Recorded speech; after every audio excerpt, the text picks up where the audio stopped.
Players. Player's own. Player's own.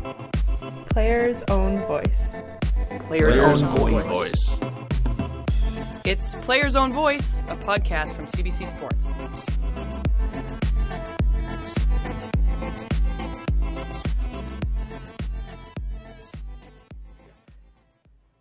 Alex Despatie has no business being so modest. The Canadian diver splashed onto the national scene at just 13 years old, which, as he says, kind of worked in his favor on the world's biggest stages. He was so young that he could be oblivious to pressure. That changed at his first Olympics, Sydney 2000, when he was just 15 years old and he went in aiming for a top 12 finish, shocked himself by making fourth in the world, and emerged to a barrage of questions about whether he was disappointed because he missed the podium. How he dealt with that was a game changer. And you might say his response didn't just set Alex Despatie up for an enormously successful diving career, but also put him in good position for his commentary and television work today. My name is Anastasia Bucsis. I'm a two-time Olympic speed skater. And given my years in a spandex skin suit, it's a little rich that I start by asking Alex about Speedos and sudden exposure. And a gentle warning here, there's a little bit of mild language coming in about 15 minutes if your younger kids are listening. We're diving with Despatie on Player's Own Voice.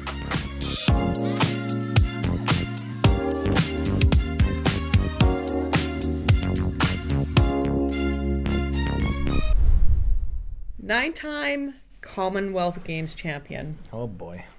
37 Canadian national champion. You remember the last time I counted to 37? I don't know how to count to 37. I never counted to 37 in my life. 8-time world championship medalist, the only diver to be a world champion in all three individual categories, and 2-time silver Olympic medalist, Alex Despatie. Silver medal. One short of the big time. Right? Yeah, I don't even know why you're on this podcast, Lord. I know. You look handsome as ever. You look happy. Stop. It's true. You look handsome. Thank you. A lot of Why people do I tell say me that. handsome? You look pretty. You look No, beautiful. I was just handsome. I got to start with the significant question that's on everyone's mind. Does it ever get easier wearing those Speedos? And have you ever dove into the water and has your Speedo slipped off? Oh my God, that happened too many times. So when you dive off a 10-meter platform, you're going into the water at about, I want to say 50-ish kilometers an hour. Oh. So a lot of times that little string that's supposed to hold it up there, it's not working out. So that happens. And it's funny about the Speedo because when I was a diver and I was in much better shape than I am today, I always thought to myself, no, the Speedo is just what I'm going to wear for the rest of my life. Because when I used to go to the beach as a diver, I'd wear the Speedo, but... You'd wear a Speedo to the beach? Yes. Oh, you're weird. You're one of them weird people. Well, no, because I wanted, I didn't want to have the off-tan lines and stuff on my legs. Oh, it's called Jergens Natural Glow, baby. I was a cashier at Shoppers Drug Mart. In my world, that didn't happen. So I would wear the Speedo, and then I had this thought. I was like, I'm always going to wear the Speedo. It's just the thing. And then I retired, and let's just say that I will most likely never get into a Speedo ever again. Yeah. I don't know that they make them big enough now for me. Oh, that's not true. You look very sleek. I'm glad this is a podcast and it's not being filmed so that people don't really understand what I look like. Okay, so 13 years old, youngest ever Commonwealth Games champion, 1998. How do you see success like that at that age and not grow up to be like Macaulay Culkin? Like a child star. You rewrote history at 13 and you grew up to be very, very normal.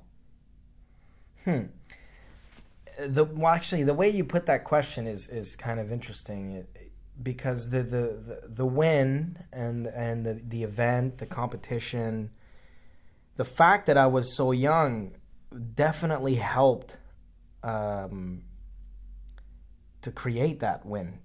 Not really knowing that was a possibility, not really understanding what was at stake, not really be concerned about it either. I was that was my first overseas trip. It was the first time I left home for so long. We were gone for about a month. All I was trying to do there, because I realized I was quite young to be at the Commonwealth Games, but I was trying to participate, just be there. Had a really good training camp before, because we did competition simulations, and we would score the dives, obviously, like the coaches would score the dives, and I just had performed better than I'd ever have in the simulations. But now to put it into the competition, I didn't think it was gonna happen. So what came after was the same. Like, it just kind of was all a surprise, I didn't feel like I was changing the world of diving or my life or anything like that, even though it really did. But I didn't consider myself as a child star. Nothing. It's just everything really changed after that day. So after that day, though, what is the difference between being a kid with pressure versus being an adult with pressure? Well, luckily for me, I had to become an adult with pressure being a kid, because I was 13, and then we had a World Cup shortly after that, and then I realized what pressure was, because after winning the Commonwealth Games, then getting on to the real stage, which is a World Cup, which means every single country in the world of diving is present, and then really, really having a bad performance, thinking I was, ruling the world. Well, that brought me right back to reality, and that's when I started understanding what pressure was all about and how to deal with it, right? I'd had some success as a kid at nationals, and junior nationals became sort of I don't want to sound arrogant, but sort of a formality, It just, you compete to compete, and that's it. But then, winning the Commonwealth Games made me realize, okay, maybe I have a chance to be part of the elite and the best guys in the world. Olympics were coming up just a year and a half, I guess, later. But then at that World Cup, when I just completely and absolutely failed, really brought me back to what reality is like, and knowing what pressure's all about and how to prepare for it, I mean, that was probably the best thing that could have happened to you. Yes. But jumping ahead 18 months, you came fourth in 2000. Sydney. Yes. Like, you went to the Sydney 2000 Olympic Games. Y2K was still a thing. Yeah. And you came fourth. Luckily, the world was still around, and Y2K didn't it. happen. Maybe it's not, and this is just a dream. But, yeah, I mean, from a baby, right? Like, you've been this teen heartthrob. You were instantly, like, you were like Jonathan Taylor Thompson. What's his name? Thomas. Yeah. I would never dare to even consider myself that way. But it's interesting, because even with my coach heading into the Olympics, which were my first ones, and I had just turned 15, like, how do you go to the Olympics thinking, you know what, let's just give this thing a try, see what it's like, and for the next ones we'll focus on performance. Well, that was the idea, obviously, but my mindset was much like the Commonwealth Games in 1998. Hey, I'm just here, like, I'm so young and I'm here and it's great, and the Olympics are the Olympics, and the magnitude of them And again, I had the same sort of childish ignorance of, hey, I'm part of this group, and I didn't even know about it, you know? And next thing I know, I'm battling for third place with this Russian diver that's been my idol for most of my life, Dmitry Sautin.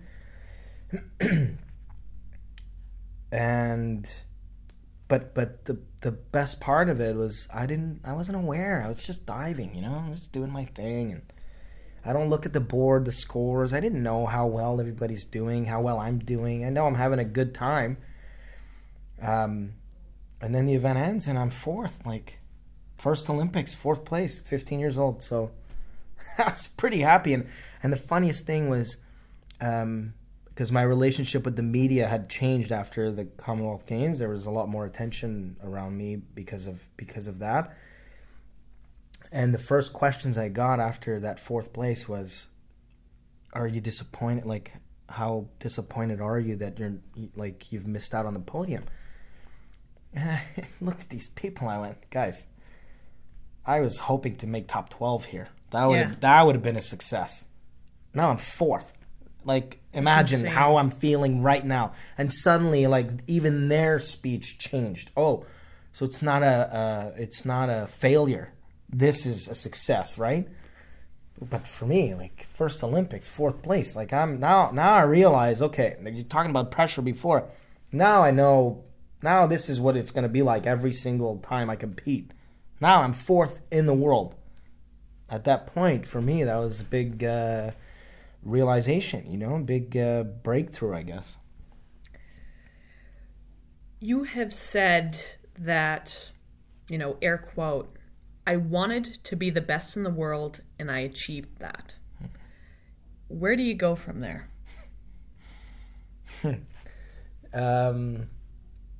To be Olympic champion, you know, to go from wanting to be the best in the world. World championships are one thing.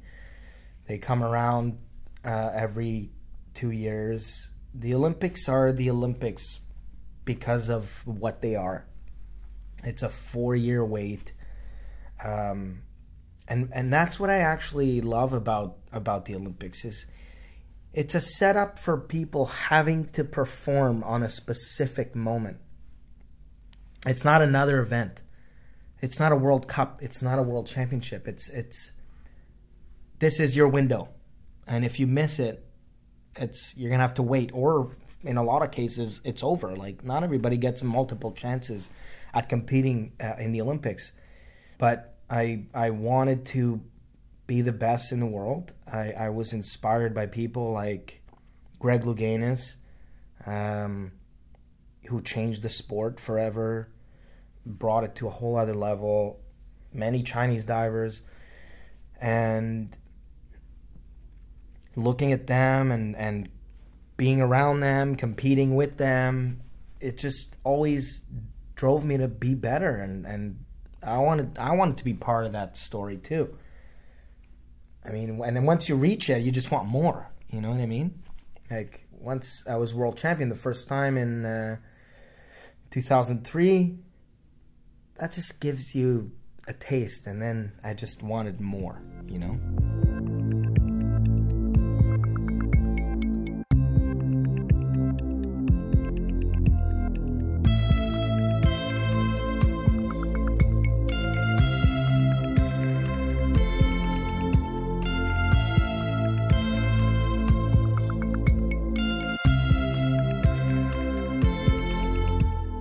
Two Olympic silver medals.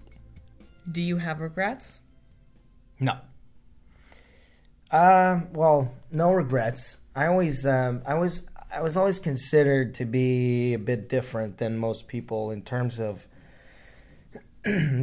how I took time off, and you know, I like to disconnect.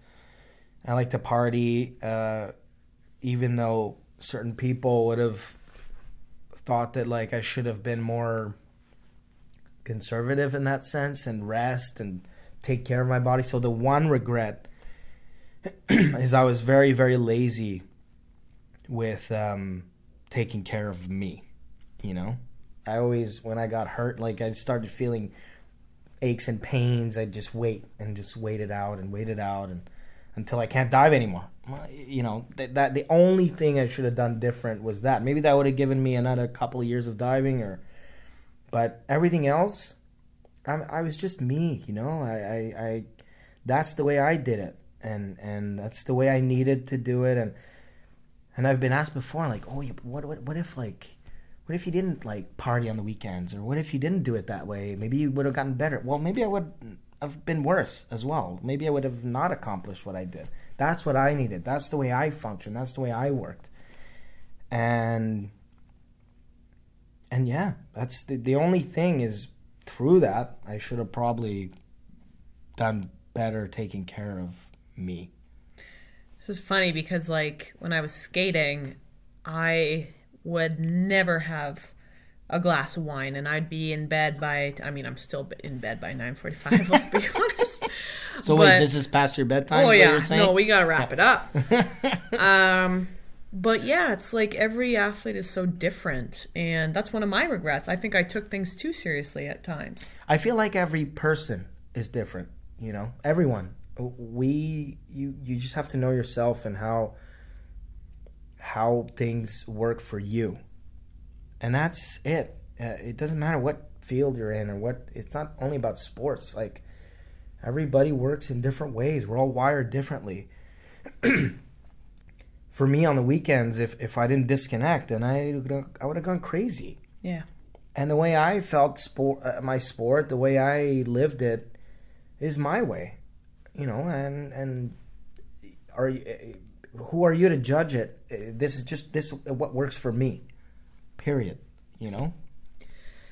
But you have told me that, you know, I don't know, we were having a Pinter McPintison. That tends to happen every once in a while. And you said, oh, hell no, I will never dive again. Why?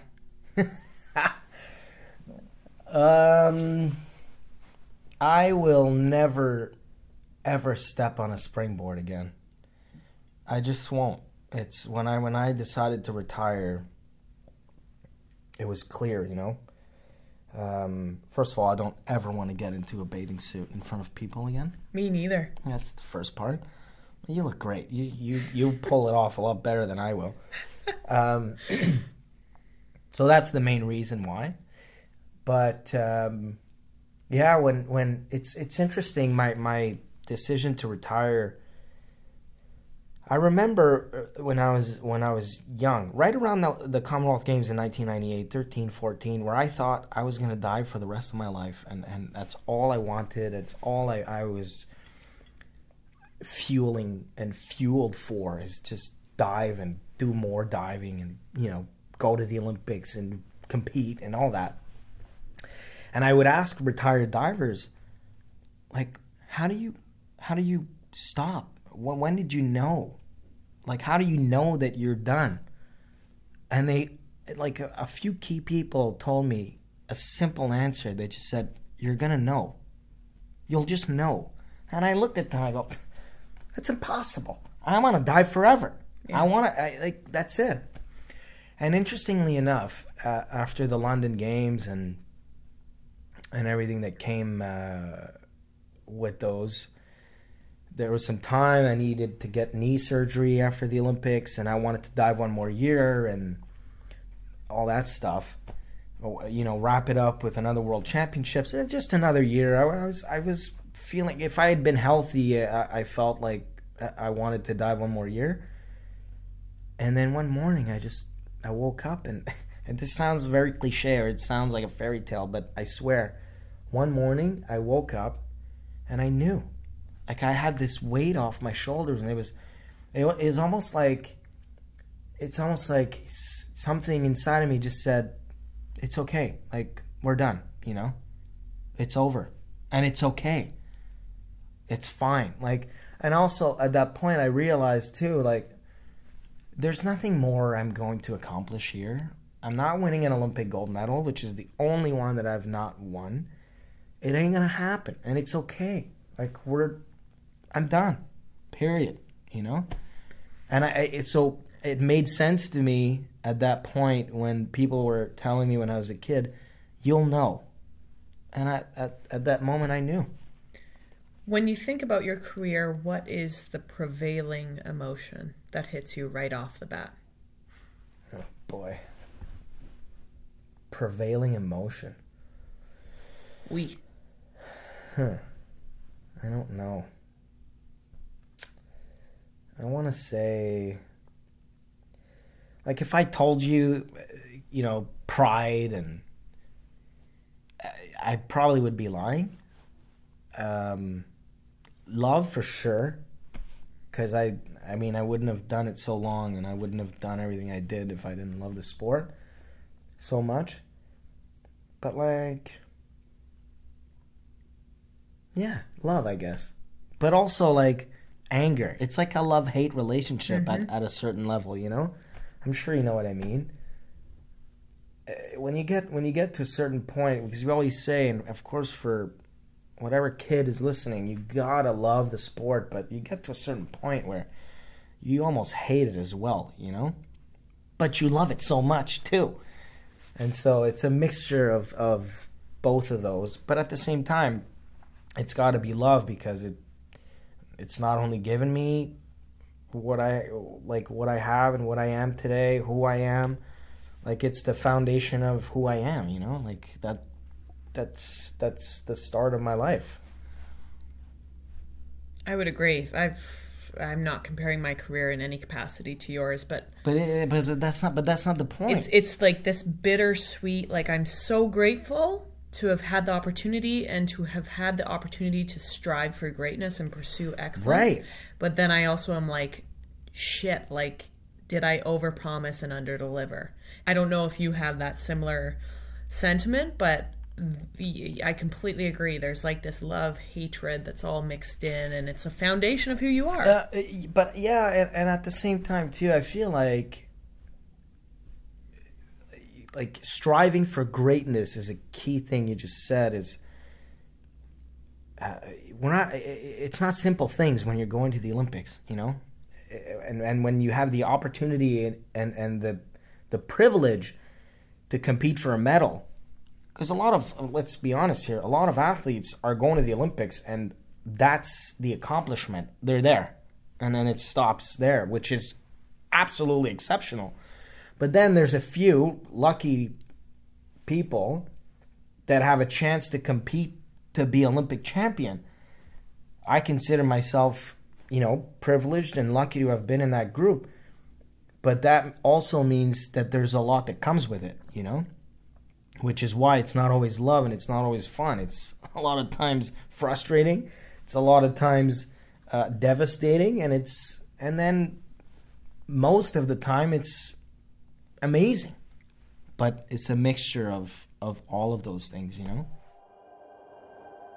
6 weeks before the London 2012 Olympics, you hit your head on the diving board. Massive injury. Canadian diving veteran Alexandre Despatie has suffered a large cut to his head in a diving accident in Spain. He was training for the London Olympics when a routine dive left him temporarily unconscious and bleeding in the pool. He made a small error, loss of balance at the beginning of the dive. He was obviously too close to the board and basically grazed his head on the board. He hit his head on the board as he rotated by on his third somersault. Your last dive in London 2012. You're not supposed to be laughing. I'm trying to be dramatic right now. I know. You buckle your knees. Your last dive of your career. Alex Despatie, forward 2.5 with 2 twists.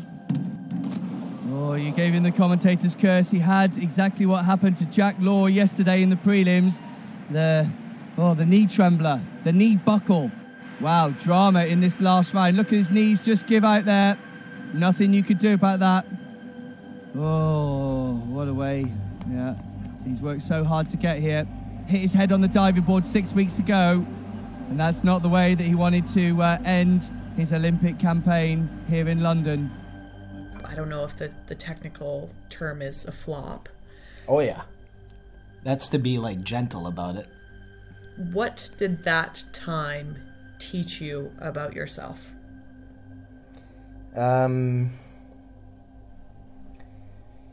Well, from the moment the accident happened to the game's ending, and some time after, because there was also a bit of a rough time after that, it's like I discovered a part of myself that I did not know existed in terms of,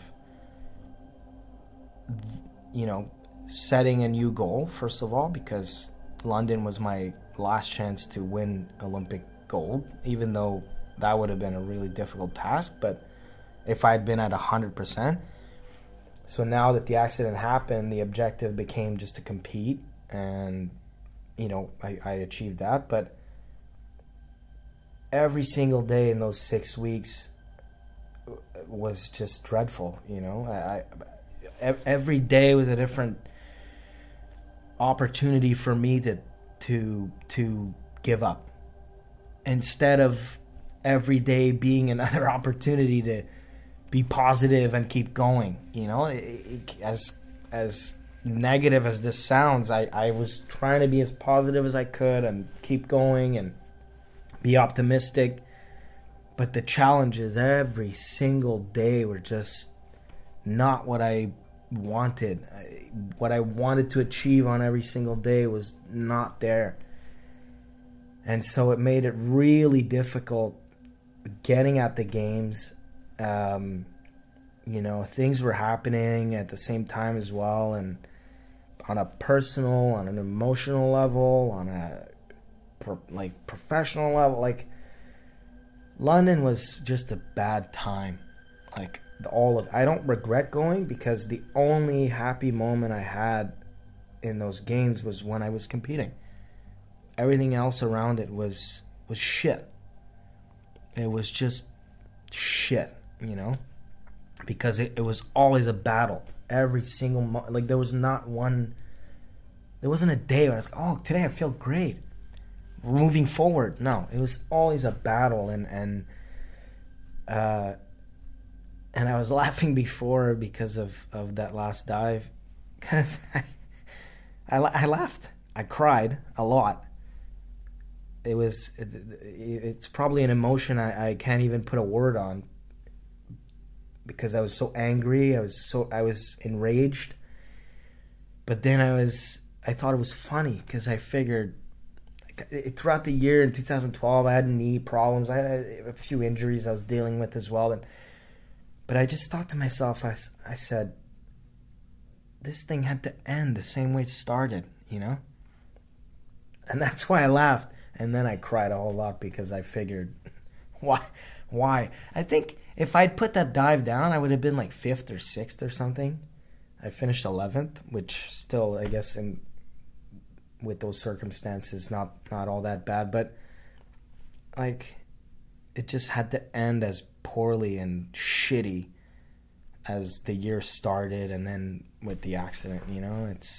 But then what I discovered is I pushed through, you know. I didn't give up, as bad as all those days were, and I pushed through. I had that strength, and I'm not gonna lie, there was one critical night during those games, like 2 or 3 days before my event. I packed my bags. I was going home, and my mom kept telling me on the phone every once in a while. My parents were there, but we spoke on the phone a lot, and she kept telling me, she goes, you do realize it's okay if you don't want to do this, right? Like, yeah. It's okay. Like, no one will be angry at you. It's totally fine. And I was just like, no, I have to go through this. And so I discovered that part inside of me that just, you know, made me keep pushing and going through. And I think if I had not, and I think if I had left, I would have really, you asked about regret before, I think I would have really regretted not competing. And when you say the situation of that year, how many stitches did you get in your forehead? I believe it was around, I don't know the exact number, but it was between 30 and 40 stitches. and 11 staples. So essentially, imagine Frankenstein. That's what I looked like after the... Seriously. Frankenstein isn't as good looking as you, bud. I have photo evidence. That is exactly what I looked like. Is that your Tinder profile pic? I wish I did Tinder, but I don't, unfortunately. That would work. I get pity. I would get pity That's attention. what I was getting at. Oh, okay.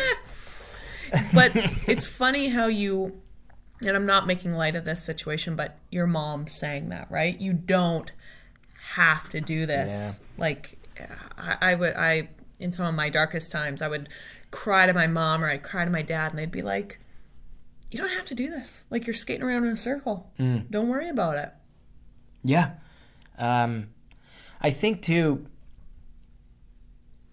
like, the last few years of my career were just filled with injuries and being in pain. And I don't want to say that I didn't enjoy it as much as I did. Like, but when I told my mom later that year that I was...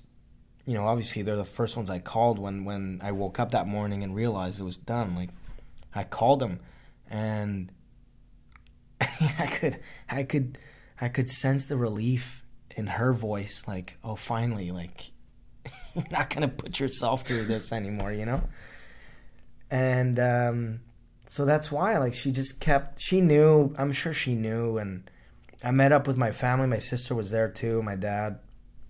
I met up with them during the London Games, and I'm a pretty independent sort of guy in our family.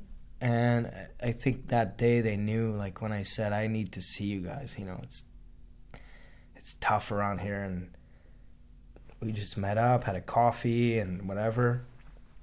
And it was like, they knew. That's why she kept telling me, like, you don't have to be here.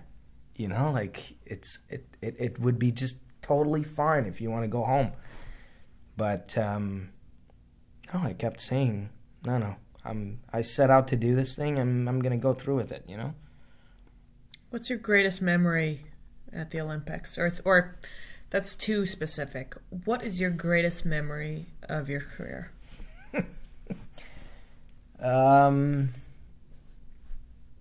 I have to say Montreal 2005 World Championships.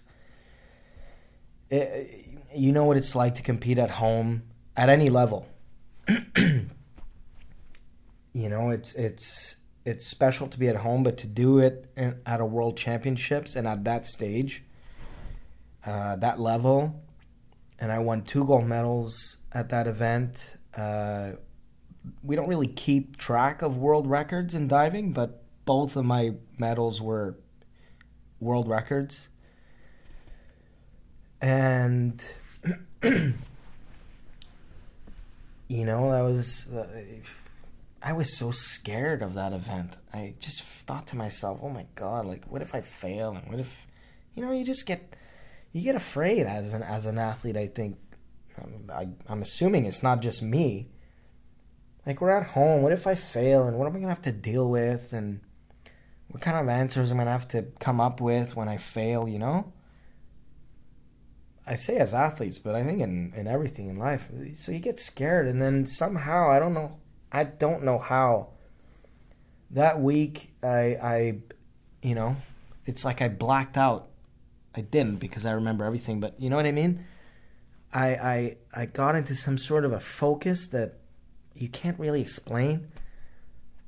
It started with that 3-meter gold medal, and because that was sort of the big event, and then the 1-meter dive, because 1-meter springboard we don't do very much, but to me that was like, okay, I got to dive another time, and I end up being world champion, like, again, which in the same week.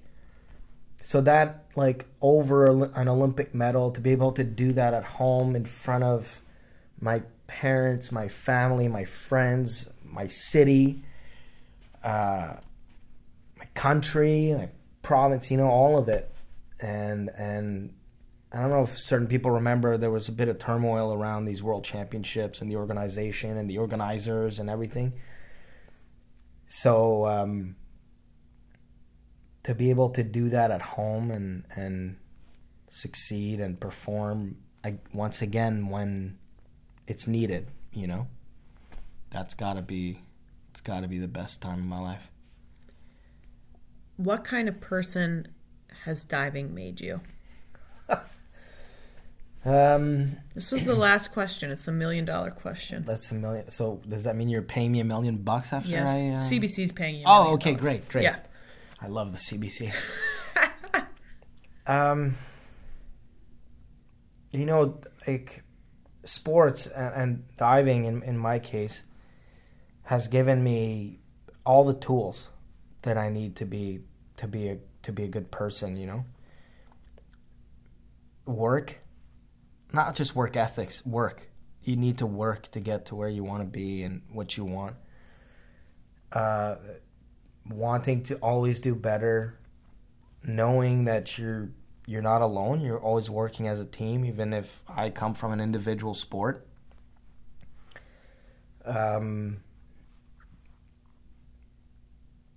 Just to be a good guy, you know? Noticing what's happening around you because other people are also great at what they do. You live that a lot in sports because when you don't win, that means somebody else did better and you're there to witness it as well. I just try to be a good guy, like try to be there for people and trying to be the best version of me that I can be. For me, yes, but for everyone else, like, does that make any sense? Baylala. Shitam. I don't know if that makes any sense, but it's given me all the tools to be a proper human being. Thank you very much for taking the time. I love you. For stopping off at Player's Own Voice. I love you. The good thing for our listeners back at home, we're actually, surprise, surprise, in a hotel, and they probably have a pool here, so maybe we will just maybe you can give me a diving lesson. Well, if you have a full bodysuit on hand, then I am in. 2-time Olympic silver medalist, world champion, 37-time Canadian champion. Wait, let me try and count up to 37. Next time, I swear on my life, if you the next time I introduce you to someone and you're like, hey, I'm Alex Despatie, 37-time Canadian champion, I will pay you $100. Thank you so much. Peace. Alex and I rolled that conversation in our hotel room, the Intercontinental, just down the street from CBC in downtown Toronto. Player's Own Voice podcast is a CBC Sports production. Before you go, just a reminder, if you are a fan of hockey or storytelling, then add the Hockey Night in Canada podcast to your list of must-listen-to podcasts. Rob Pizzo catches up with many of the colorful characters within the sport as they reminisce about the great moments and players of the game. It goes way beyond just the stats and scores.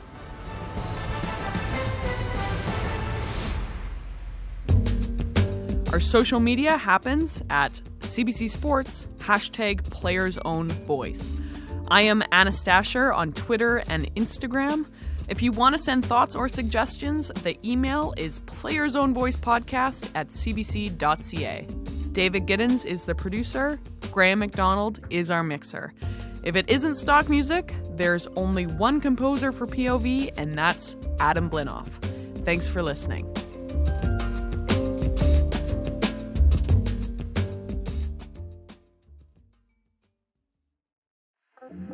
Love CBC podcasts? Help us make them better. Take our CBC Podcast listener survey now at cbc.ca/podcasts. The quick survey will help us improve your favorite CBC podcasts. cbc.ca/podcasts.